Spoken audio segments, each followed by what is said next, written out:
I would have got in 2021, and I've done a couple of videos. We've actually the Mr. Brownside video. Mr. Brownside?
So this is the first video of 2023. I was kind of planning on doing something slightly different, but if you saw the last video we did a few weeks ago, I'm actually in the middle of recording tracks for a band demo. I kind of needed to get on with this because I've only done one track. So I needed to get a move on. So since I needed to do this anyway, I thought this would be a good excuse to do another video. But I also took the time, I wanted to dig out, so the track, as you will probably have seen, because I'll probably put it on the listing, is Tie Your Mother Down by Queen, which I'm sure many of you have played. I wanted to actually dig out a kit with a few more toms. Now, normally I actually do play this live. I only use one up, one down generally, but for this I kind of wanted to just put a few more toms up for a little bit more separation. and a little bit more variation as well. So I've dug out the Pearl MMX, the one in Midnight Fade. And so the Mr. Brightside video I did, I know, probably about 6 or 7 months ago now, that was actually on this kit, which is pure coincidence. But as I said, I wanted to do something with just a few more toms.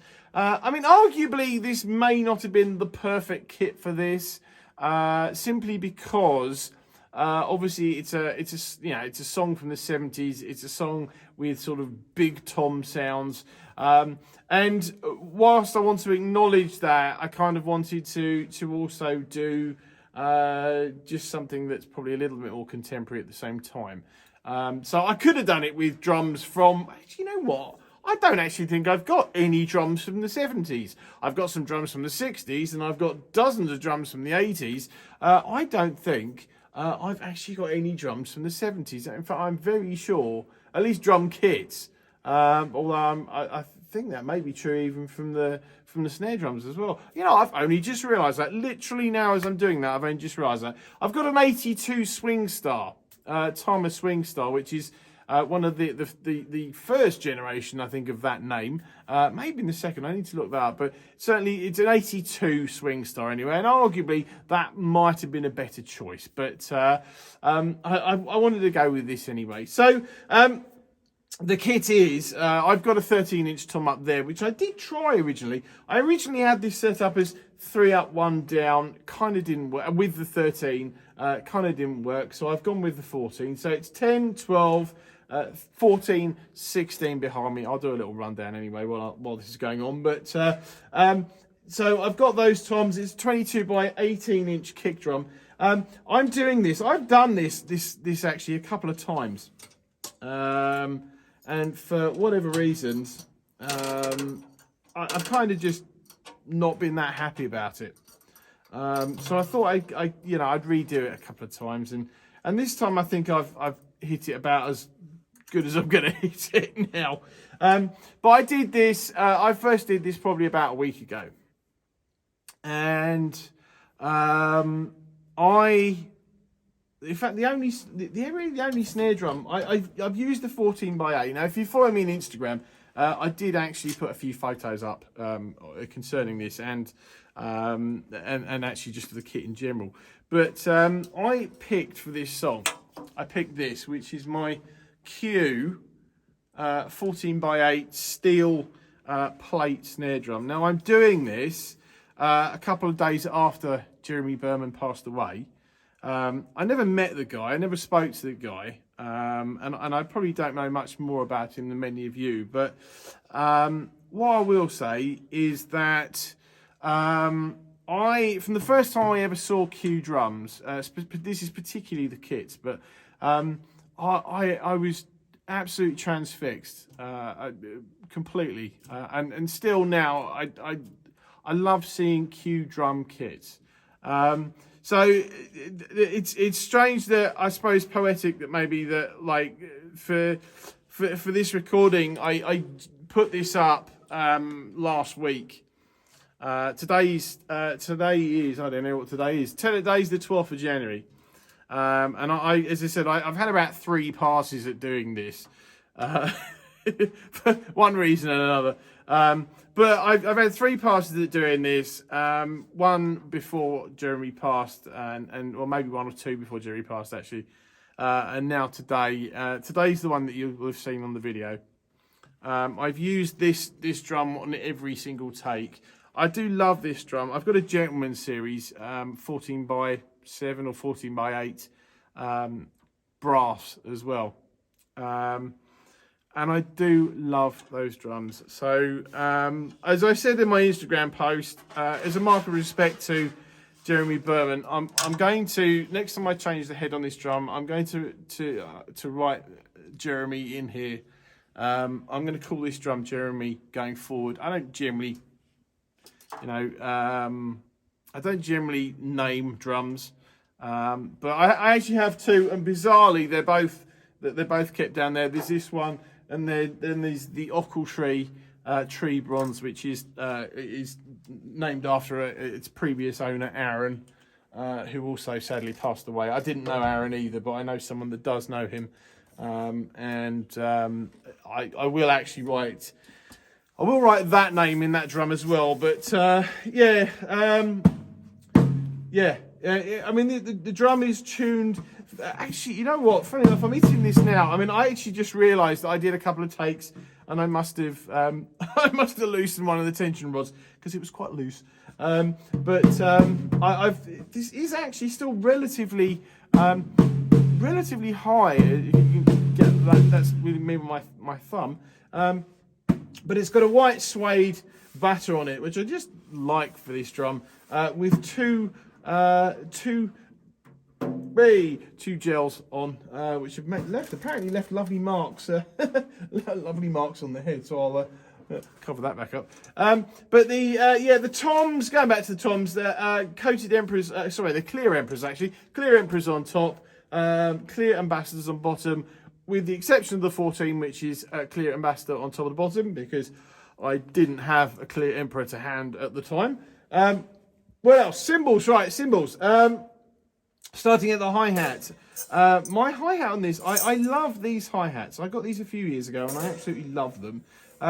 Signature crystal hats. They were only available for a short time. These are actually from 2008. I remember reviewing some of these years ago. If I've got a set of these, but like I remember reviewing them, and I did fall in love with them. For some unknown reason, I didn't buy the set at the time.